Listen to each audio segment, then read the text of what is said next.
Selamat malam, perkenalkan nama saya Agustina Rantekendek, NIM 219611033, Fakultas Teknik, Prodi Teknik Informatika.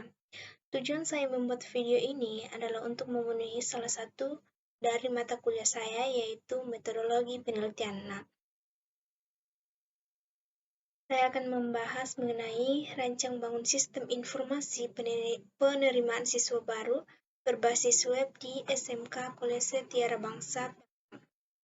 Nah, pendidikan SMA Kolose Tiara Bangsa Batam membutuhkan media fasilitasi dalam meningkatkan keunggulan dalam bidang teknologi.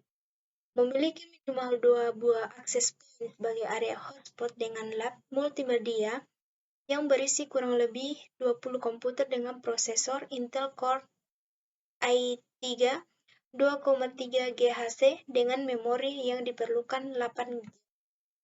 Nah, memudahkan pihak sekolah, khususnya pada marketing sekolah, tata usaha yang menangani data-data sekolah, terutama dalam penginput data-data siswa baru, nantinya yang lebih praktis, canggih, efisien, dan terstruktur dalam menginput data.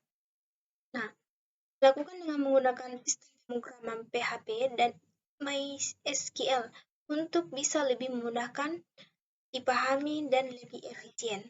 Nah, rumusan masalahnya itu sendiri, apa manfaat dari perancangan sistem informasi penerimaan siswa baru berbasis web? Mengapa diperlukan sebuah perancangan sistem informasi penerimaan siswa baru berbasis web? Nah, apa dan bagaimana metode atau teknik yang digunakan dalam merancang sistem informasi berbasis web itu sendiri? Kemudian, tujuan dari ini dapat mengetahui manfaat dan perancangan sistem informasi penerimaan siswa baru berbasis web bagi SMK Kolose Tiara Bangsa Batam. Mengetahui alasan diadakan sebuah sistem informasi penerimaan siswa baru berbasis web.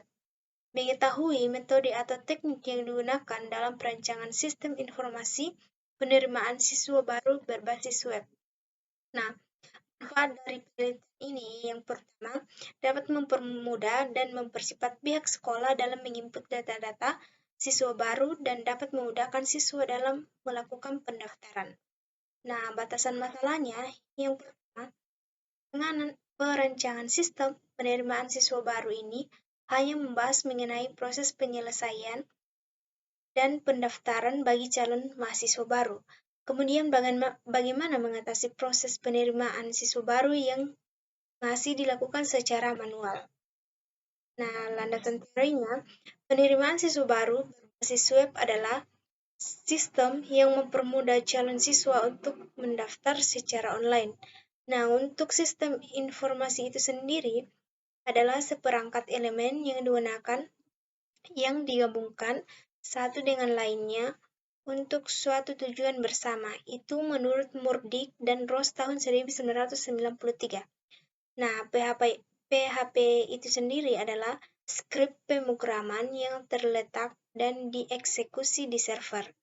Nah, MySQL adalah salah satu program yang dapat digunakan sebagai database dan merupakan salah satu software untuk dataset server yang banyak digunakan.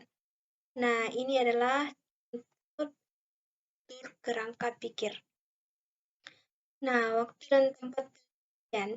Waktu yang digunakan dalam penelitian ini adalah dimulai sejak tanggal dikeluarkannya izin penelitian dalam waktu kurang lebih 2 bulan, yang di dalamnya digunakan untuk melakukan pengumpulan data dan mengelola data yang meliputi penyajian selama proses pembimbingan berlangsung.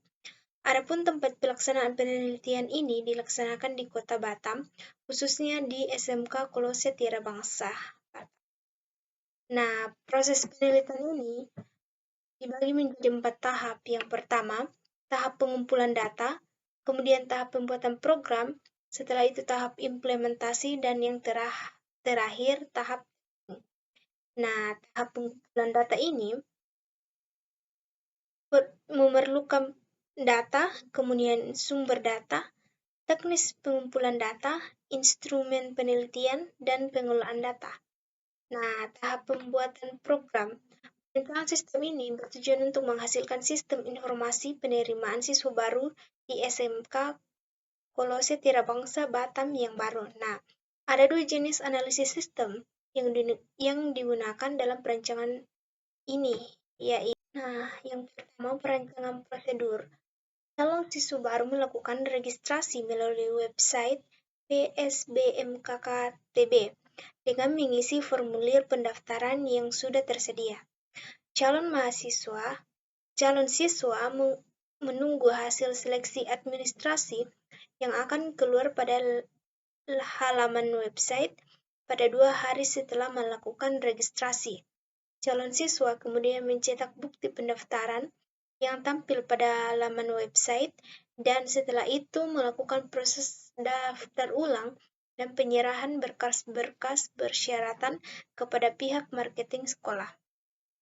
Kemudian calon siswa melakukan ujian seleksi masuk yang akan diselenggarakan.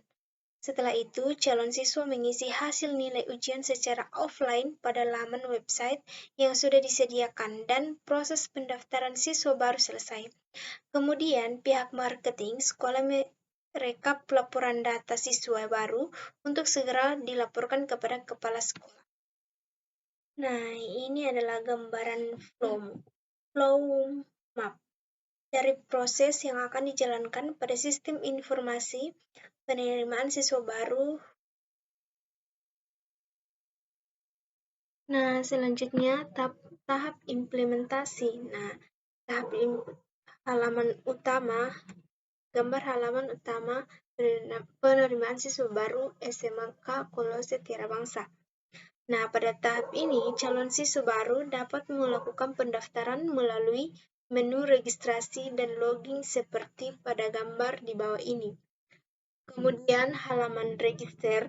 Pada halaman register ini berisi nomor urut pendaftar yang sudah tersistem secara komputerisasi dan juga terdiri dari menu username dan password yang akan diisi oleh calon siswa ketika masuk ke halaman ini. Untuk bisa login mengikuti pendaftaran siswa baru seperti pada gambar di bawah ini. Nah, kemudian halaman login. Pada halaman login ini hanya terdapat dua menu. Yang pertama username dan yang kedua password yang wajib diisi oleh calon siswa baru untuk dapat mengikuti pendaftaran sesuai dengan sistem yang telah dibuat. Kemudian halaman pengisian formulir. Nah, halaman ini akan tampil setelah login dan terdiri dari beberapa menu yaitu formulir pendaftaran baru, laporan hasil lulus administrasi, laporan hasil kelulusan siswa, dan menu logout atau keluar. Nah, untuk calon siswa memilih menu formulir pendaftaran baru untuk mengisi kelengkapan biodata yang tersedia pada sistem. Kemudian halaman pengisian formulir. Nah, halaman ini calon siswa baru akan muncul beberapa menu yang wajib diisi oleh calon siswa baru. Di antaranya adalah nama, tempat lahir, tanggal lahir, jenis kelamin, nisen, sekolah asal, nilai akhir raport, prosik, dan menu upload file. Kemudian mengklik menu lanjut pendaftaran yang ada pada halaman bagian bawah. Kemudian halaman siswa yang lulus seleksi. Selanjutnya pada halaman siswa yang lulus seleksi di mana terdapat tabel yang di dalamnya berisi nomor pendaftaran, nama pendaftaran, sekolah, asal, prosdik, dan hasil yang akan dicetak oleh calon siswa.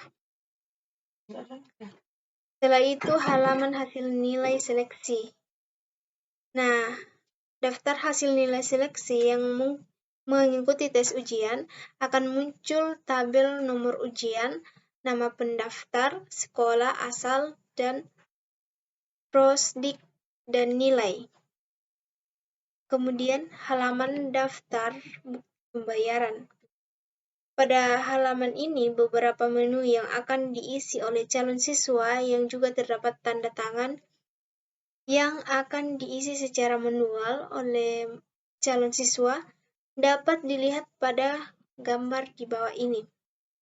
Nah, kemudian halaman login.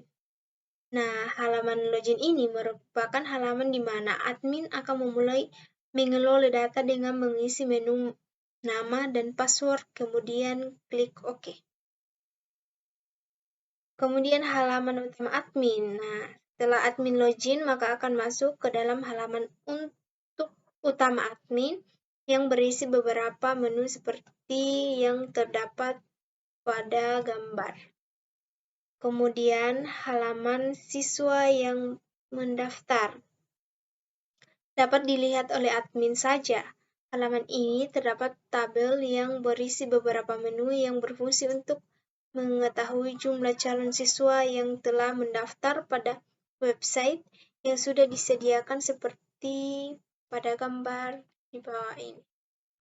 Selanjutnya, halaman siswa lulus seleksi administrasi. Nah, halaman ini dapat diklik oleh admin pada halaman utama admin dengan nomor urut kelima pada menu administrator. Pada halaman ini terdapat tabel yang berisi pada gambar di bawah. Kemudian halaman daftar ulang. Halaman daftar ulang ini berfungsi untuk mengontrol masalah keuangan yang sudah dibayar. Halaman ini juga dengan tabel yang berisi nomor ujian, nama pendaftar sekolah, asal, uang sekolah, dan action. Kemudian halaman daftar nilai hasil. Halaman daftar nilai hasil ujian. Nah, pada halaman ini berfungsi untuk mereputasi nilai calon siswa setelah mengikuti seleksi ujian.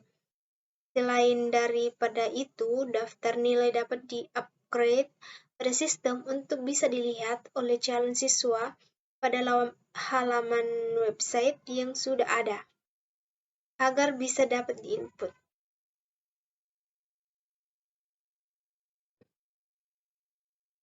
Halaman, kemudian yang terakhir halaman button BPS online. Nah, halaman ini akan tampil apabila diklik pada menu halaman utama admin. Nah, yang terakhir yaitu tahap testing. Nah, tahap testing ini terbagi menjadi dua. Yang pertama, pengujian white box dan black box. Nah, dalam penelitian ini, pengujian white box dilakukan melalui pengujian tombol-tombol yang ada pada sistem informasi BSB. Sedangkan pengujian black box dilakukan melalui pengujian fungsi-fungsi yang ada pada sistem informasi BSB. Nah, kemudian pengujian alpha dan beta. Nah, pengujian alpha dilakukan oleh ahli media dan ahli materi, di mana ahli media adalah seorang dosen dan ahli materi adalah seorang guru. Hasil dari penelitian akan menentukan layak tidaknya sistem informasi